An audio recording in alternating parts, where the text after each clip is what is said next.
すべてを失った破産した億万長者が、食べるためにだけ働くホームレスの少女を養子にしたとき、誰もが彼を嘲笑いました。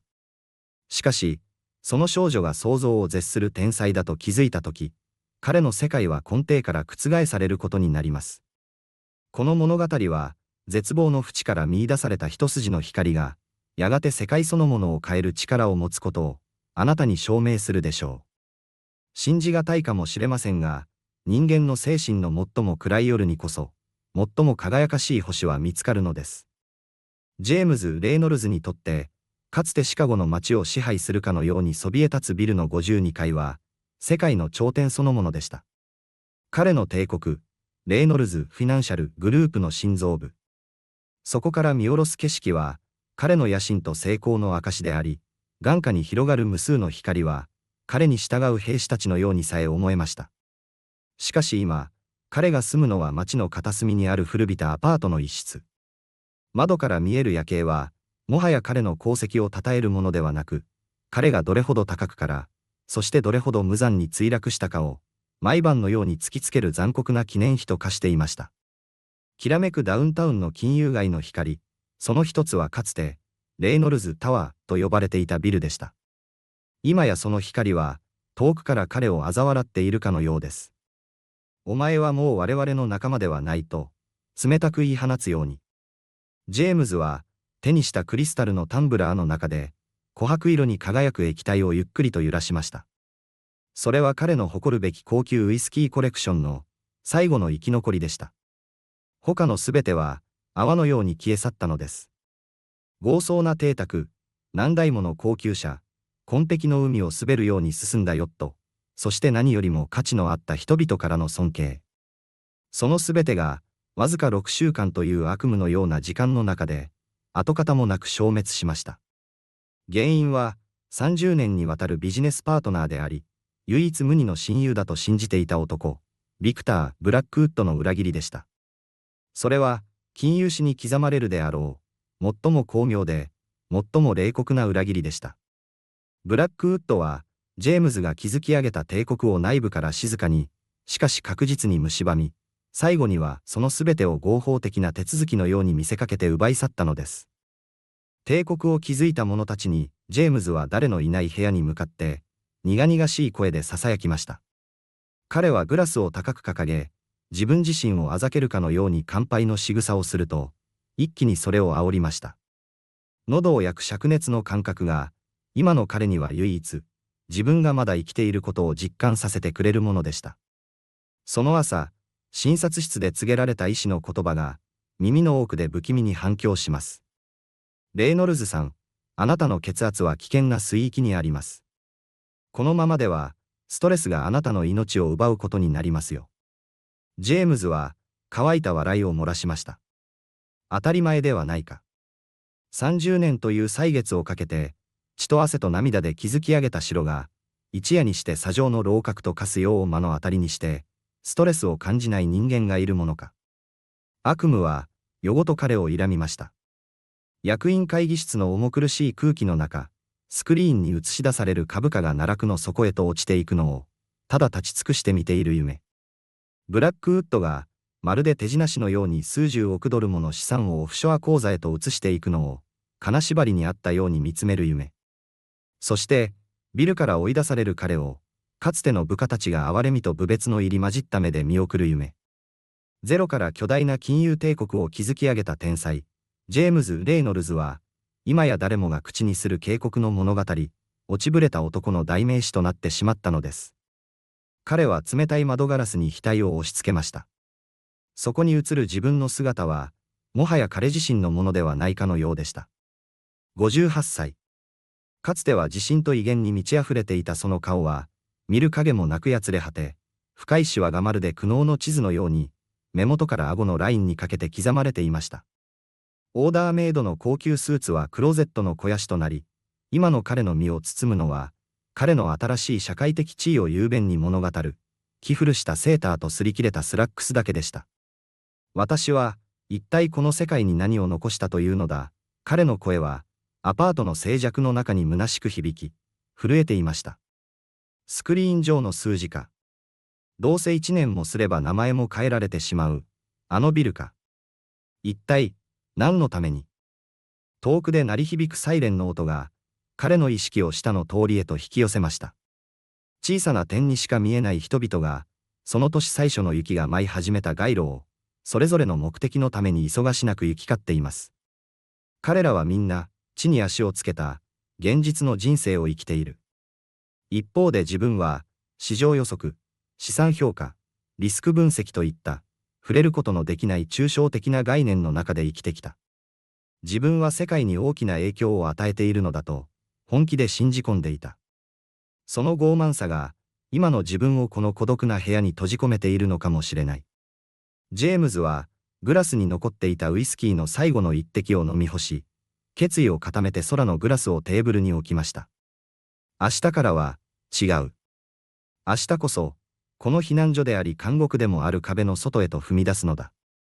明日こそ、キーボードの一落ちで富が生まれ、そして失われるような希薄な空気の中ではなく、本当の意味で現実の世界を生きるということを、もう一度思い出してみせる。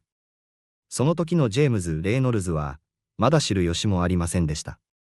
その明日という日が、彼がこれまで計算してきたどんな数式よりも、彼の人生を劇的に、そして永遠に変えてしまうことになるということを。翌朝、シカゴの街は、まるで空が破れたかのような容赦ない土砂降りに見舞われていました。街路は灰色の濁流と化し、世界から色彩が失われたかのようでした。ジェームズは、着古したコートの襟を固く引き寄せながら、あてもなく歩き続けていました。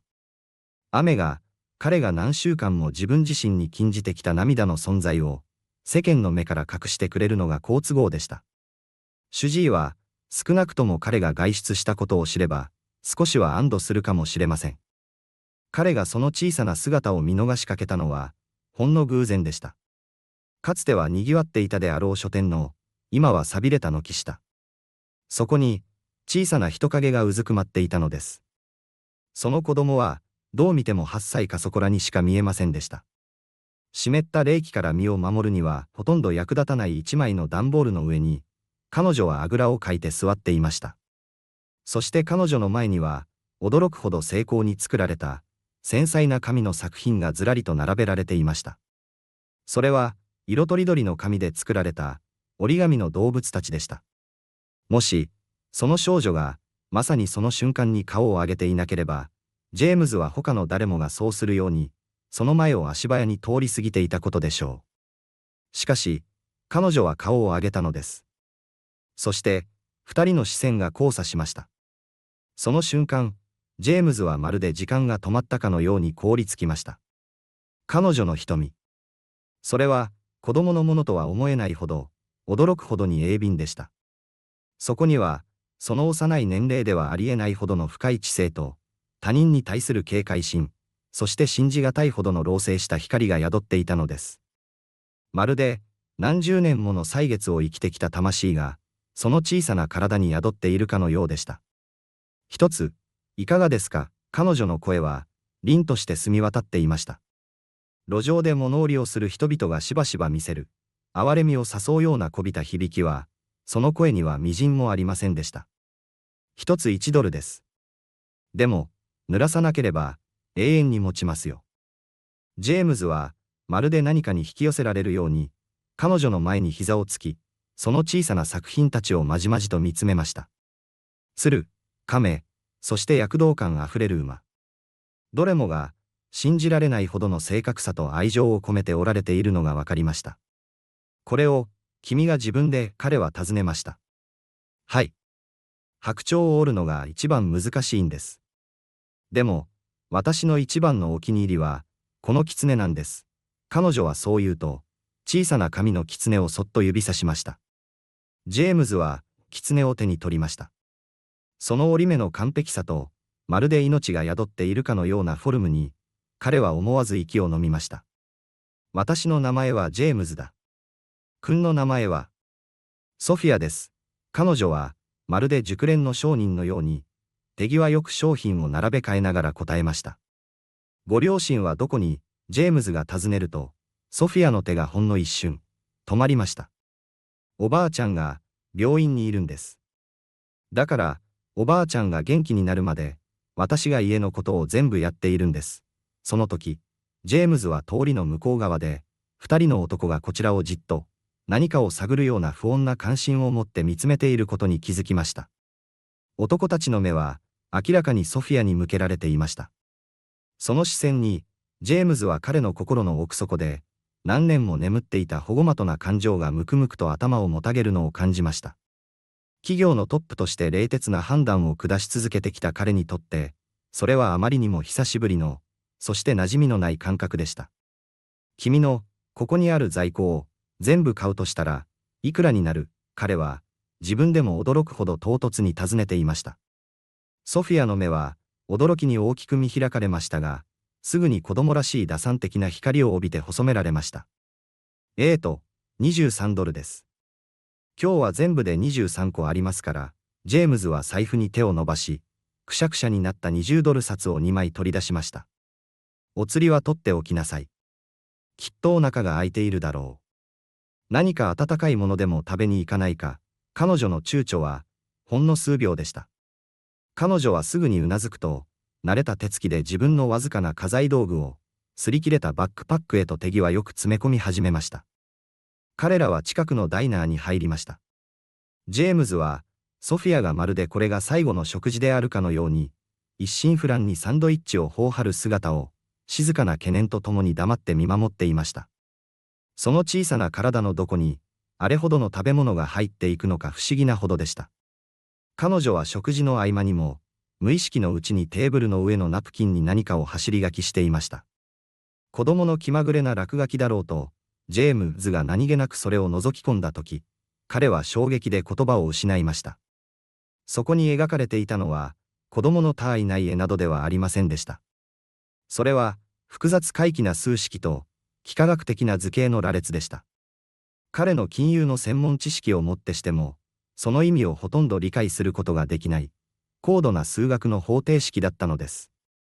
そこで、何をしているんだい、彼は、平静を装って、できるだけさりげなく尋ねました。ソフィアは、はっとしたように素早くそのナプキンを手で覆い隠しました。ただの数字。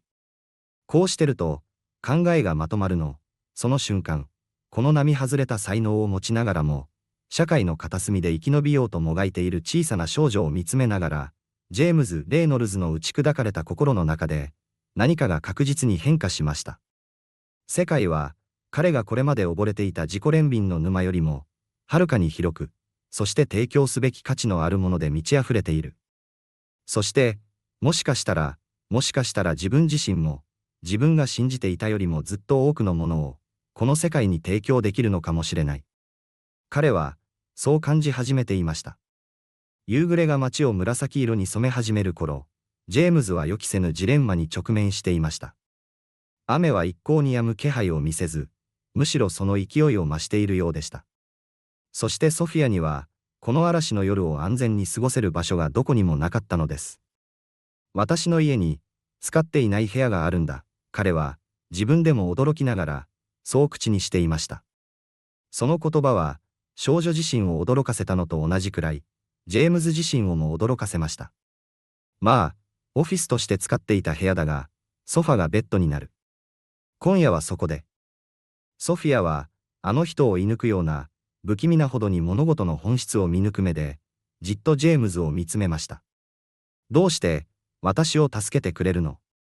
ほとんどの人は、ただ通り過ぎていくだけなのに、それは、もっともな質問でした。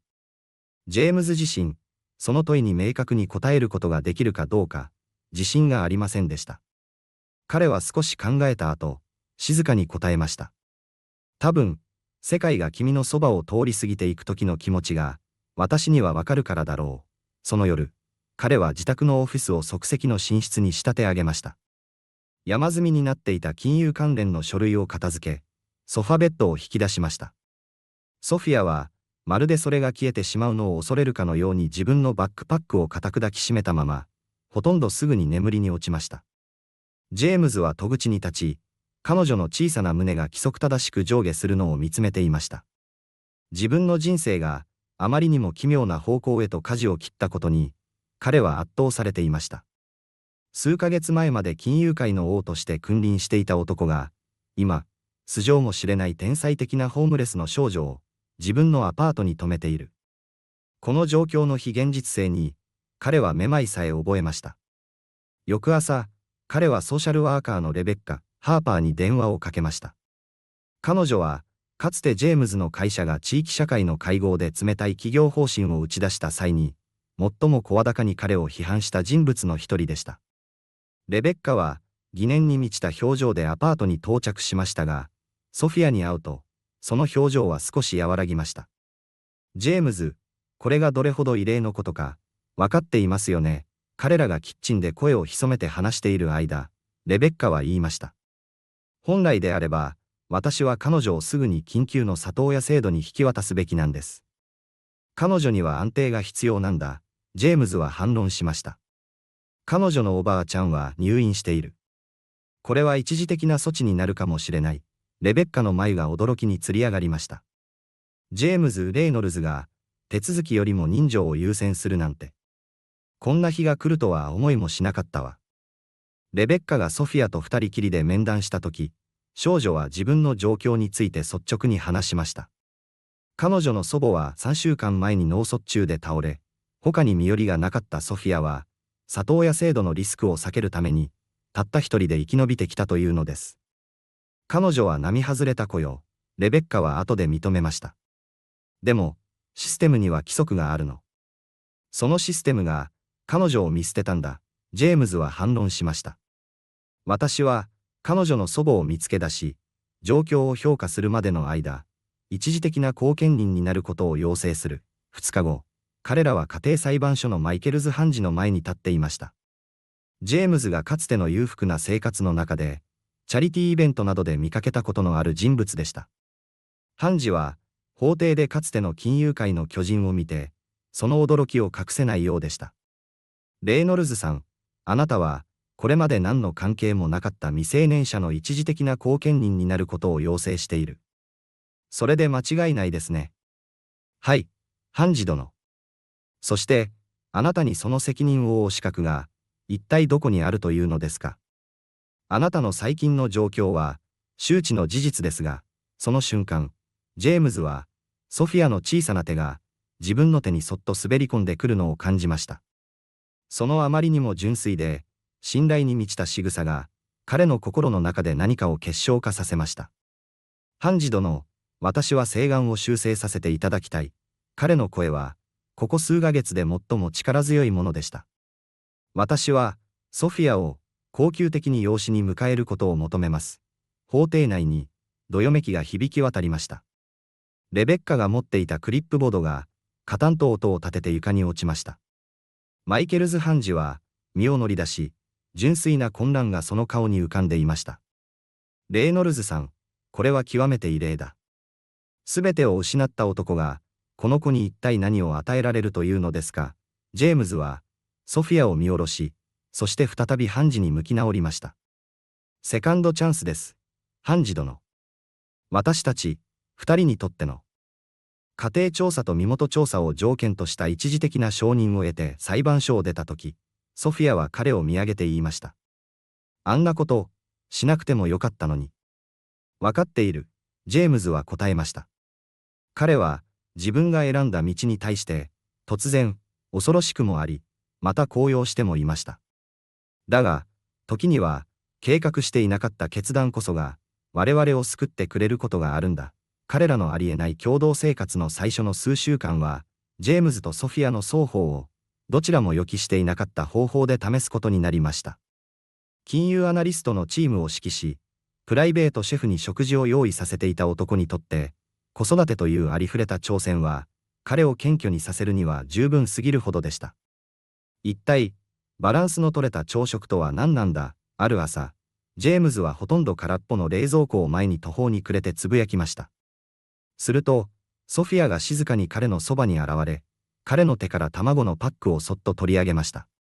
私、スクランブルエッグなら作れるよ、彼女は言いました。おばあちゃんが病気になる前に教えてくれたの。ジェームズは、この小さな少女が自信に満ちた手つきでボウルに卵を割り入れ、その正確で手慣れた動きを見つめていました。彼の胸は、称賛と悲しみが入り混じった感情で締め付けられました。君が、自分のために料理をする必要はないんだ。彼は優しく言いました。これからは、それが私の仕事なんだから、ソフィアは肩をすくめました。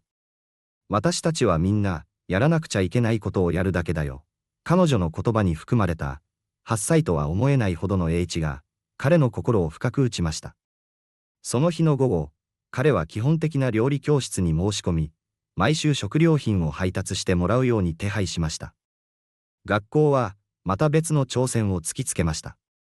管理者たちが目を丸くするような評価テストの後、ソフィアは2学年飛び級することになりましたが、それでもなお、彼女はカリキュラムに退屈しているように見えました。ジェームズが初めてラザニア作りに挑戦している最中に電話が鳴った時、彼は厳しい声に迎えられました。レイノルズさん、こちらはソフィアの数学教師、ウィンターズです。お嬢さんの行動について、至急お話しする必要があります。ジェームズは、自分でも知らなかった保護的な怒りがこみ上げてくるのを感じました。何か、問題でも。彼女は授業中に、公然と私の回答を訂正し、方程式を解くための全く異なるアプローチを提案したのです。あれは、非常に授業の妨げになりました。その夜、緊張感に満ちた保護者面談の後、ジェームズはソフィアとリビングの床に座り、彼女の数学のワークブックに囲まれていました。先生が間違っているなんて、公の場で言ってはいけないんだ。ソフィア、彼女はうつむき、指でカーペットの模様をなぞっていました。でも、先生が教えていた方法は、複雑な問題だと14も余計なステップが必要になるんだもん。私が見せたやり方の方が、ずっと効率的なのに、ジェームズは彼女のワークブックを調べました。そこに書かれていた彼女の方法は、正しいだけでなく、そのシンプルさにおいてエレガントでさえありました。君は正しい、彼は認めました。だが、時には、正しいだけでは不十分なこともある。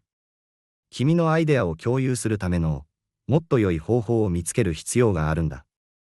夜は、彼らの新しい生活におけるまた別の、そしてより困難な試練をもたらしました。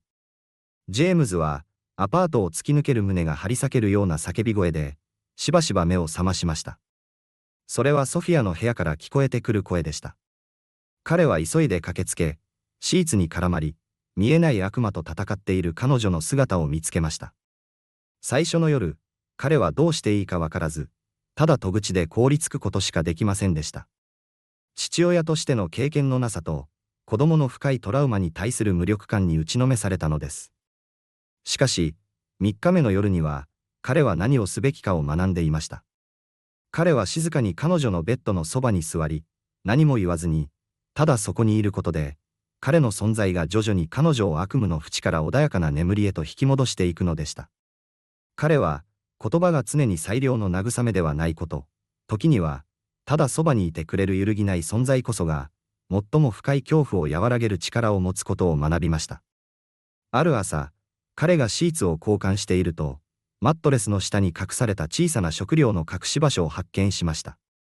丁寧に包装されたクラッカー、シリアルバー、そしてリンゴ。それは、上を知る者だけが持つ、悲しい知恵の証でした。彼はその隠し場所について優しく彼女と向き合ったとき、もう君を飢えさせることはないと、心を込めて約束しました。ここには、いつでも食べ物があるんだ。ソフィアは静かにうなずきました。しかしその翌週、彼は別の場所に新しい食料の隠し場所を見つけました。その時、ジェームズは痛いほど理解したのです。信頼とは、単なる言葉や約束だけで築けるものではない。それは、日々の行動の積み重ね、決して裏切られないという確信が、時間をかけてゆっくりと育んでいくものなのだと。彼は何も言わず、ただ毎日、冷蔵庫が満たされていること、食事が時間通りに用意されていることを、静かに示し続けました。アパートは、ゆっくりと、しかし確実に姿を変えていきました。ジェームズは、本棚を占領していた投資ジャーナルや金融理論の専門書を片付け、そこに子供向けの文学作品や、ソフィアが夢中になっている高度な数学の教科書のためのスペースを作りました。リビングルームの一角は、彼女の折り紙作品のためのアート用品で埋め尽くされ、かつては無機質で冷たかった冷蔵庫のドアは、今や真っ赤な A の評価がつけられた学校のレポートでカラフルに飾られていました。それはもはや、彼の過去の栄光と挫折を記憶する霊廟ではなく、二人の未来を描くための新しいキャンバスとなりつつありました。彼らの新しい生活が始まって6週間が経ったある日、ジェームズは再び学校から電話を受けました。今度は校長先生からでした。レイノルズさん、ソフィアさんの進路について、ご相談したいことがあります。校長室に呼ばれたジェームズは、教育者や専門家たちに囲まれて座っていました。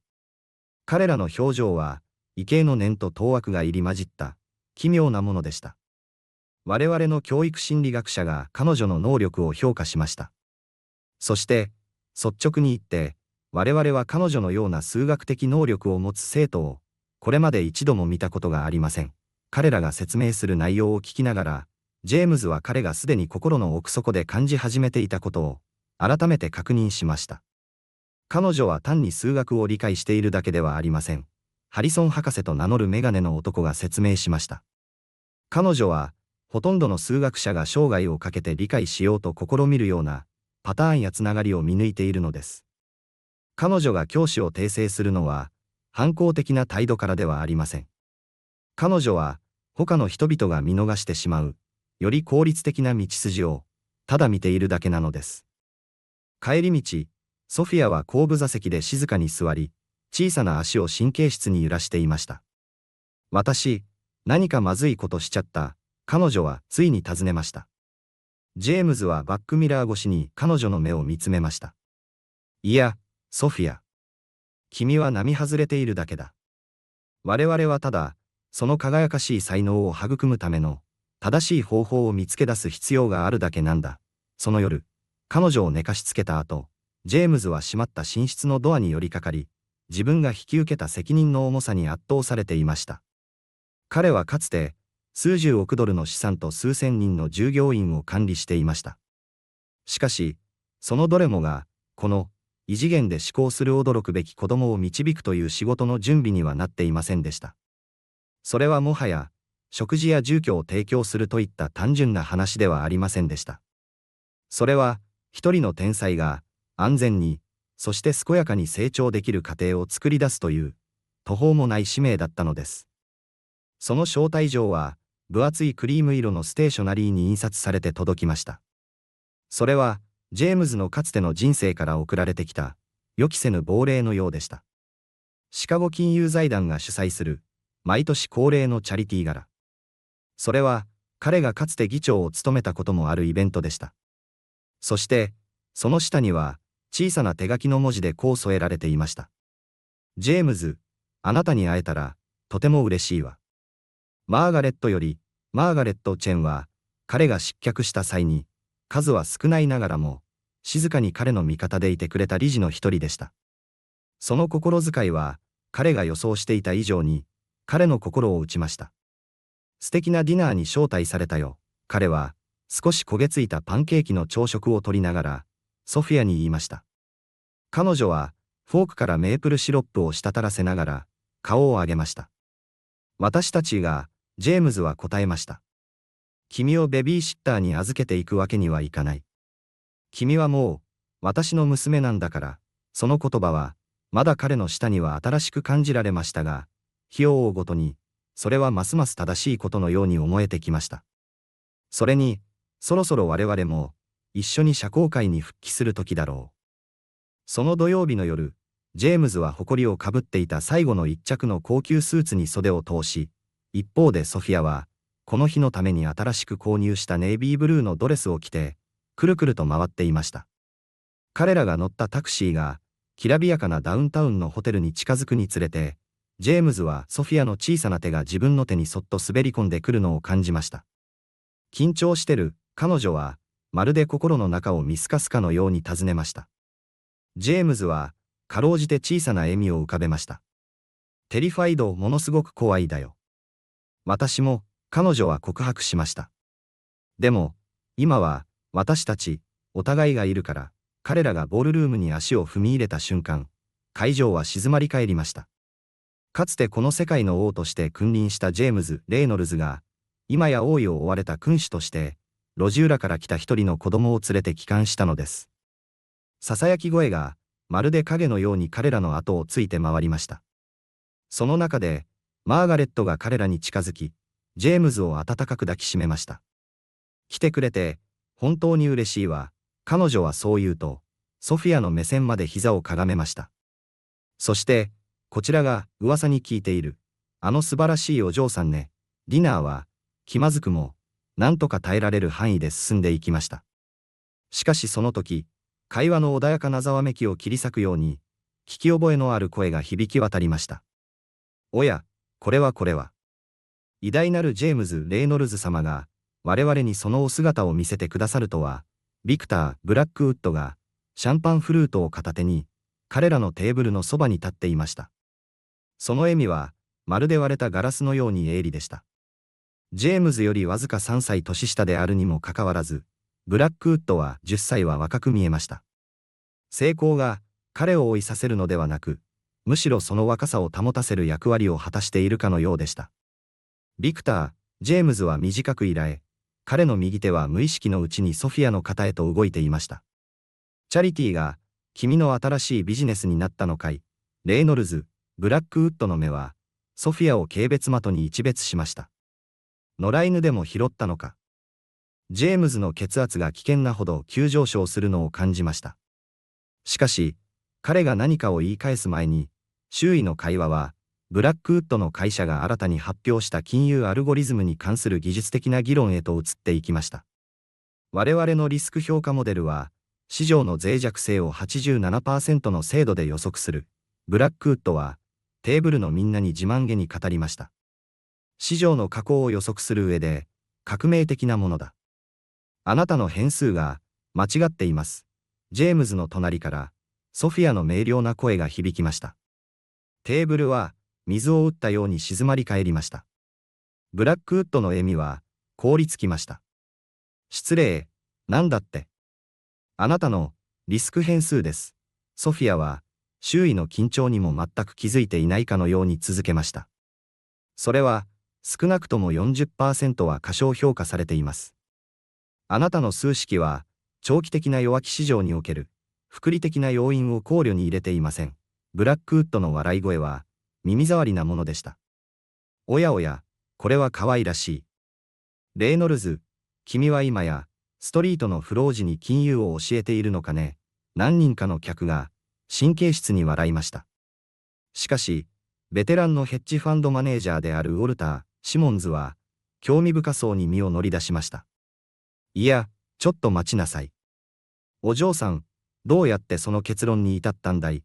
ソフィアはナプキンに手を伸ばし、ペンを借りると、そこに一連の方程式を素早く書き殴りました。シモンズはそれを食い入るように見つめ、その濃い眉毛は着実につり上がっていきました。驚異的だ、彼はつぶやきました。彼女は正しい。ビクター君のモデルは、これらの変数を全く考慮に入れていない。ブラックウッドの顔は、みるみるうちに深紅色に染まりました。馬鹿げている。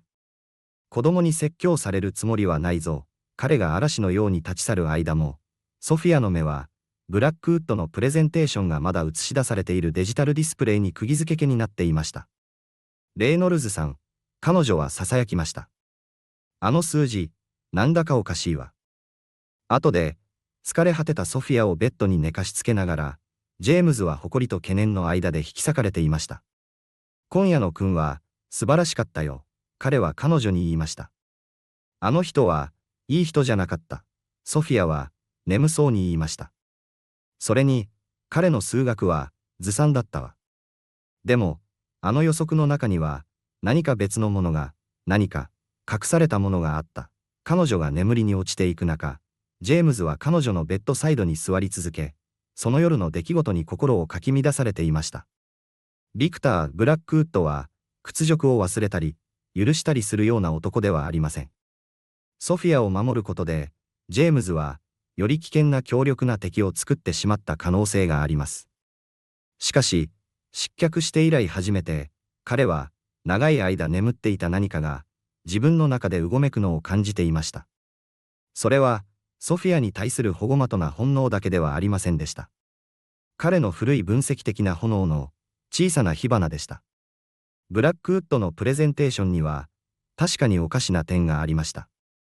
何かが辻褄が合わない。そしてソフィアほどパターンを見抜くことに長けた人間は他に誰もいないのです。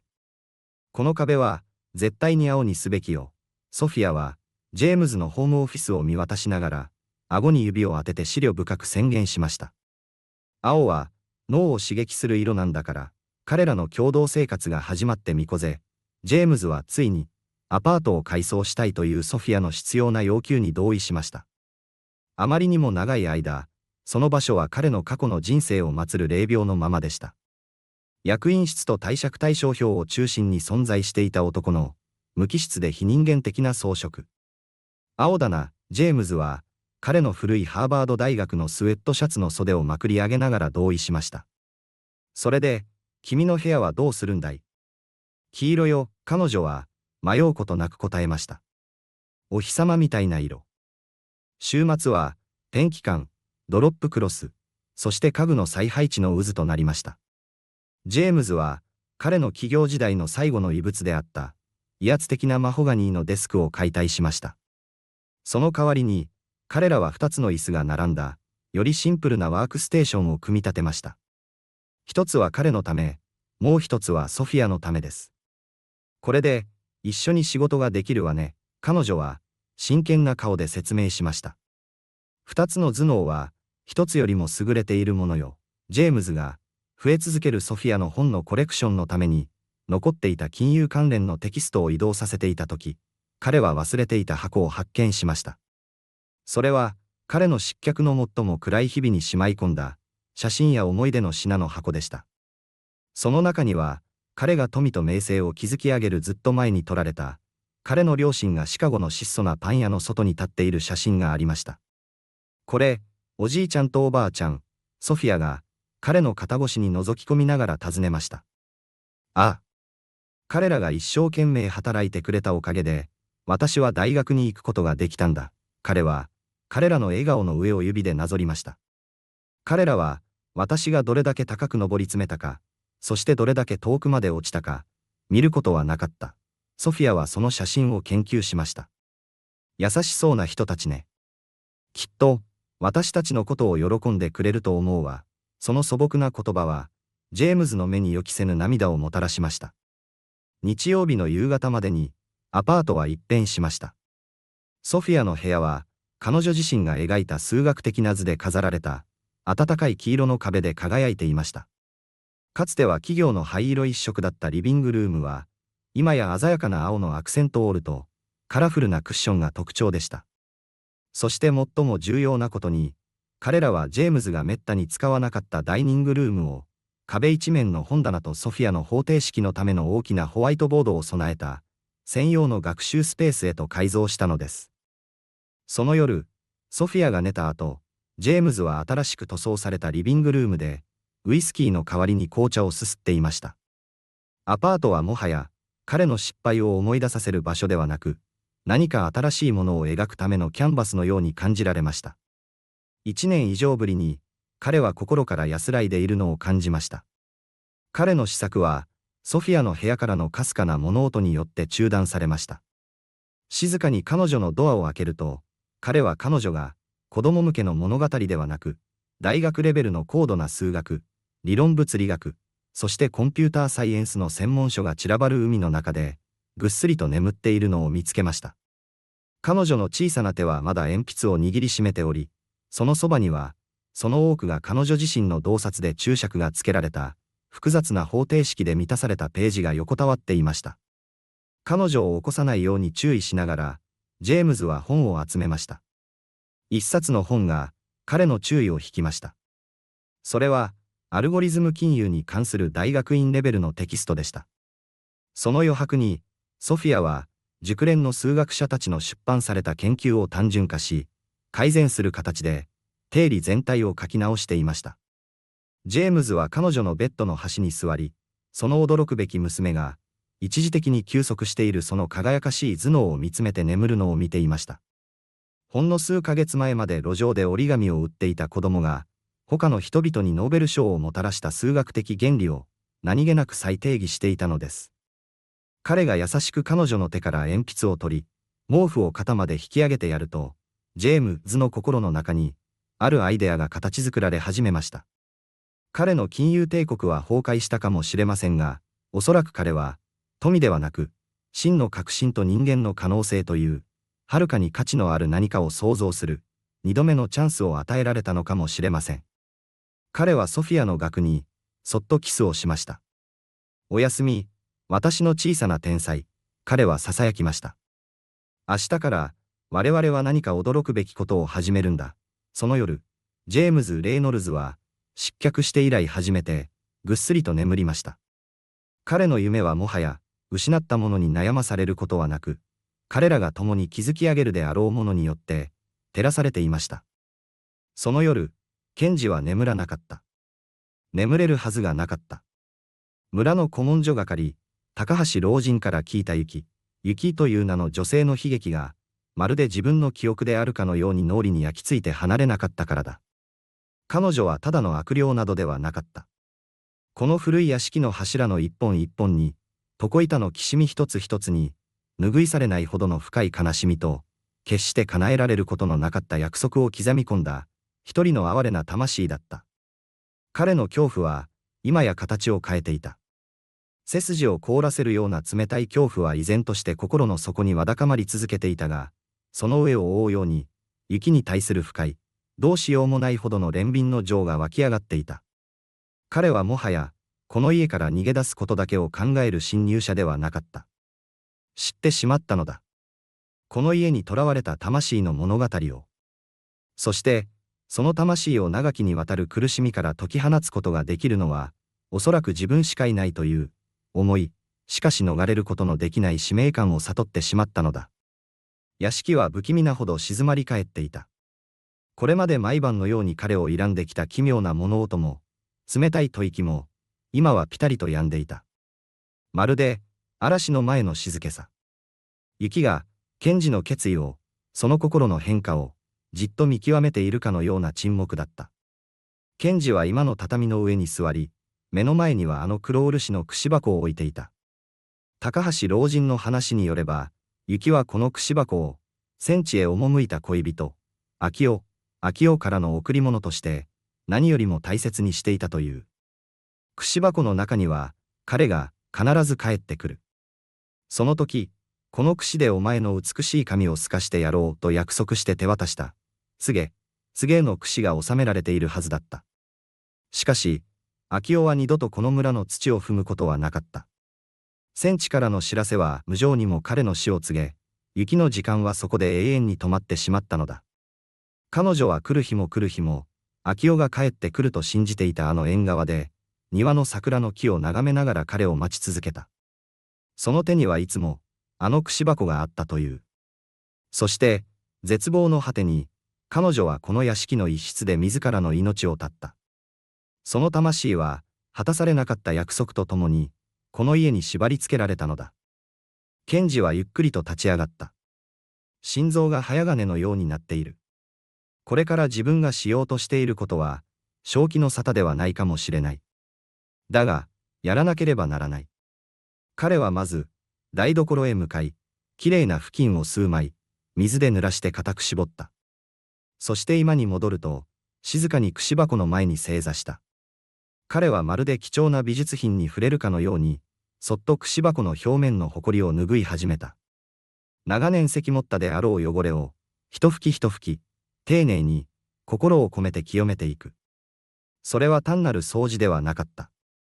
雪という女性が生きた証、彼女の悲しみの象徴に対する、賢治なりの敬意の表れだった。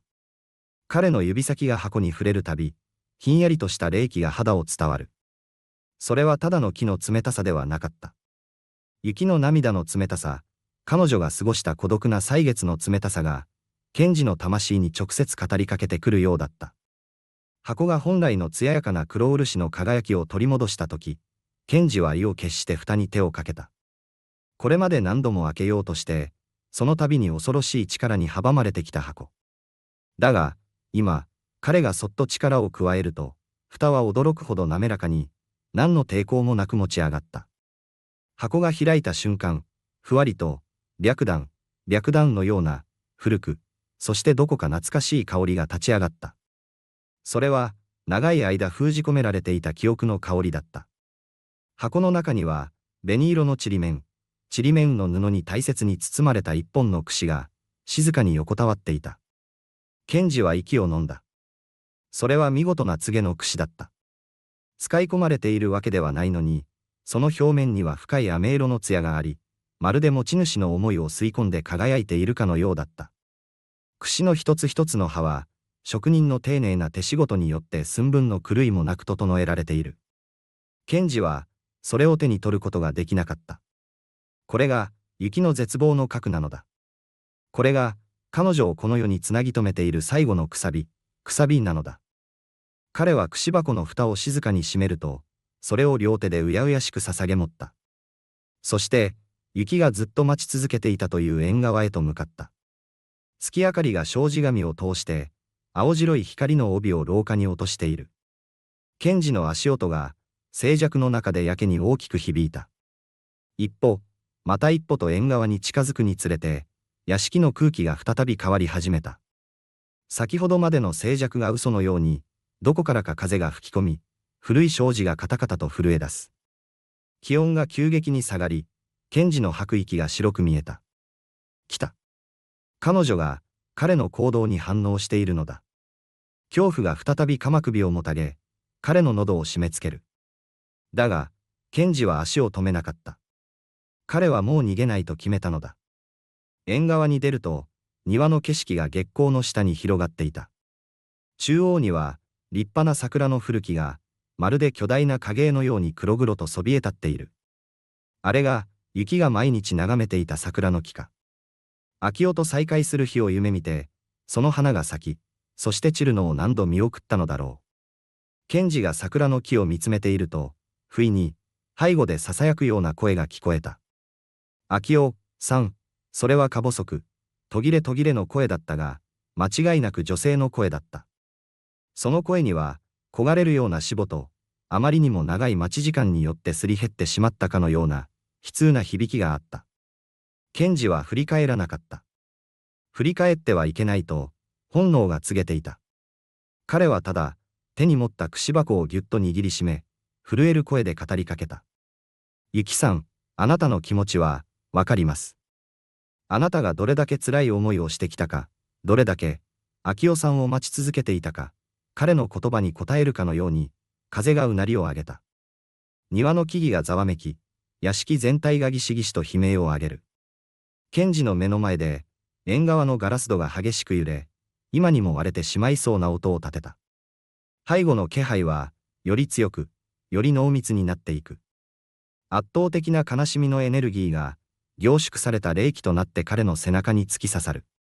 やめてくれ、賢治は叫んだ。俺は、あなたを傷つけに来たんじゃない。ただ、あなたの話を聞きたかっただけだ。あなたの苦しみを、少しでも。その時、彼の視界の隅に、白い着物の裾のようなものが映った。ゆっくりと、こわるこわる視線をそちらへ向ける。そこにいた。月明かりにぼんやりと照らされ、半ば透き通った姿の雪が。彼女の顔は、長い黒髪に覆われていてよく見えない。だが、その髪の隙間から覗く瞳が、燃えるような、しかし光のない絶望の色を宿して、じっと賢治を見つめているのが分かった。彼女の姿は、恐怖そのものだった。しかし、それ以上に、賢治は彼女の全身から発せられる、救いを求める魂の叫びを感じていた。賢治はゆっくりと膝をつき、櫛箱を目の前の床板の上に置いた。そして、再び蓋を開け、中から柘植の櫛を取り出した。彼が櫛を手に取った瞬間、雪の姿がぐらりと揺らぎ、うめき声のようなものが漏れた。ゆきさん。秋夫さんは、もう、帰りません。賢治は、残酷な真実を、はっきりと口にした。それは彼女の傷口に塩を塗り込むような行為かもしれない。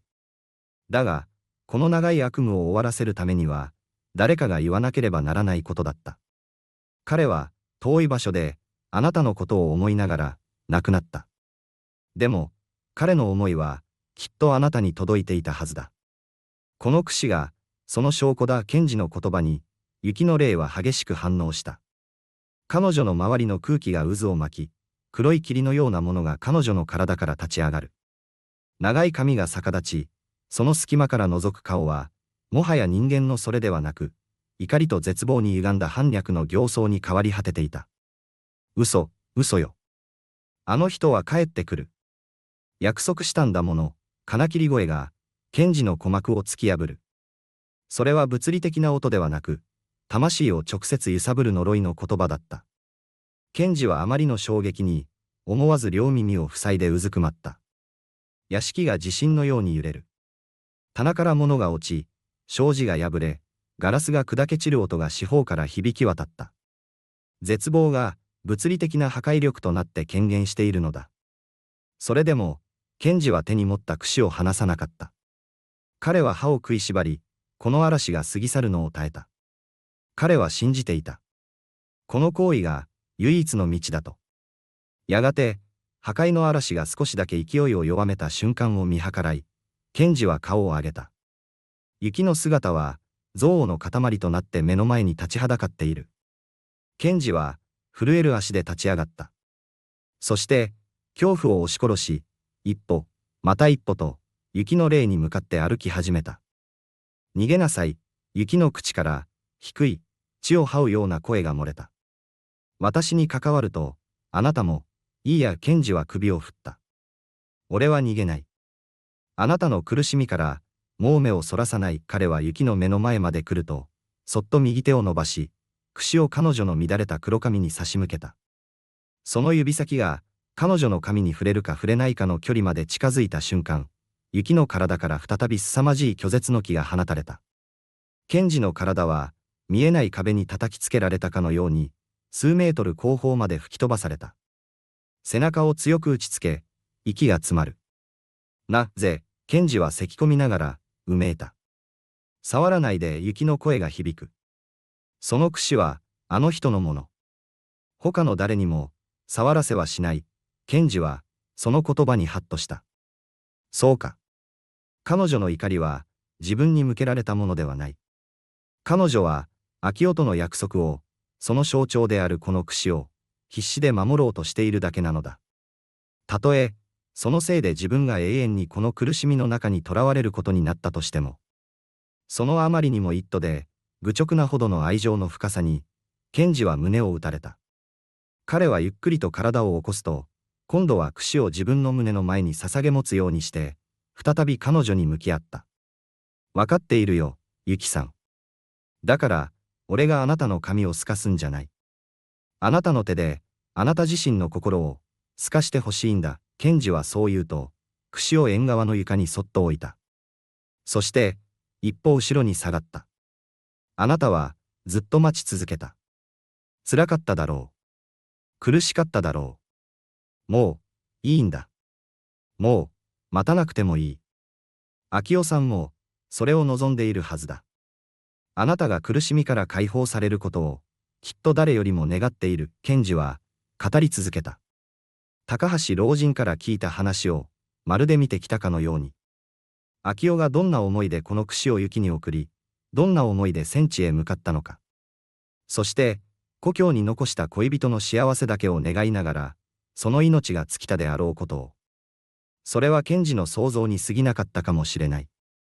だが、彼の言葉には、雪の心を溶かしたいという真摯な祈りが込められていた。彼の言葉が、少しずつ、しかし確実に、憎悪に凝り固まった雪の魂に染み渡っていく。彼女の周りを渦巻いていた黒い霧が薄れ始め、般若のようだった形相が、徐々に和らいでいく。逆立っていた髪が、力なく垂れ下がった。やがて、彼女の瞳から、ポロリ、と一粒の涙がこぼれ落ちた。それは、黒い、泥のような涙だった。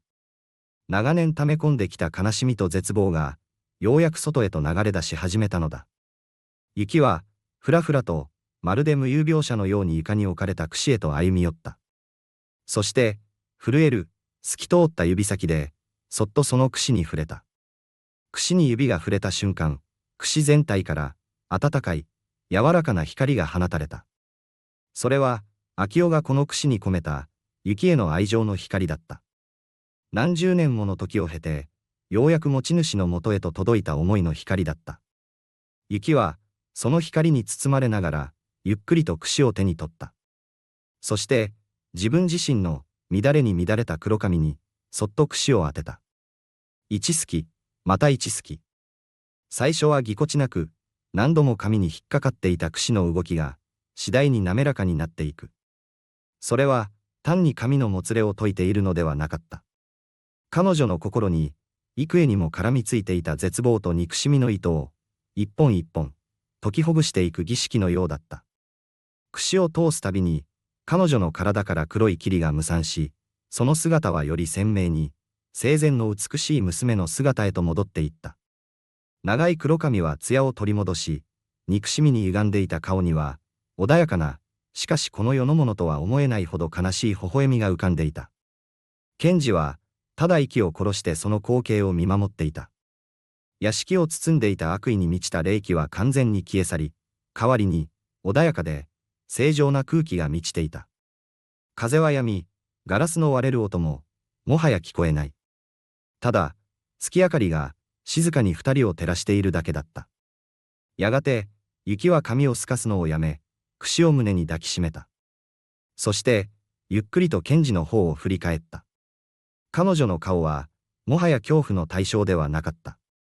そこには、長い苦しみから解放された魂の、安らかな表情があった。ありがとう、ございます。その声は、鈴を転がすように澄んでいて、先ほどの呪詛のような声とは全く違っていた。あなたは、私の声を、聞いてくれた。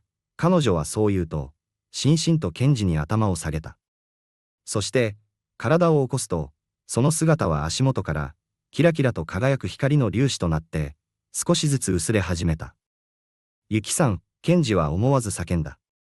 雪は、消えゆく中で、賢治に微笑み見かけた。それは、感謝と、ほんの少しの寂しさが入り混じった、美しい笑顔だった。私は、行きます。あの人の、待つ場所へ、その言葉を最後に、彼女の姿は完全に光の中に溶け込み、ふっと消えてしまった。まるで、最初からそこには誰もいなかったかのように。後に残されたのは、縁側の床の上にポツンと置かれた、一本の柘植の櫛だけだった。賢治は、その場にへなへなと座り込んだ。全身から力が抜け、どっと疲労感が押し寄せる。彼は、一体どれくらいの時間、そうしていただろうか。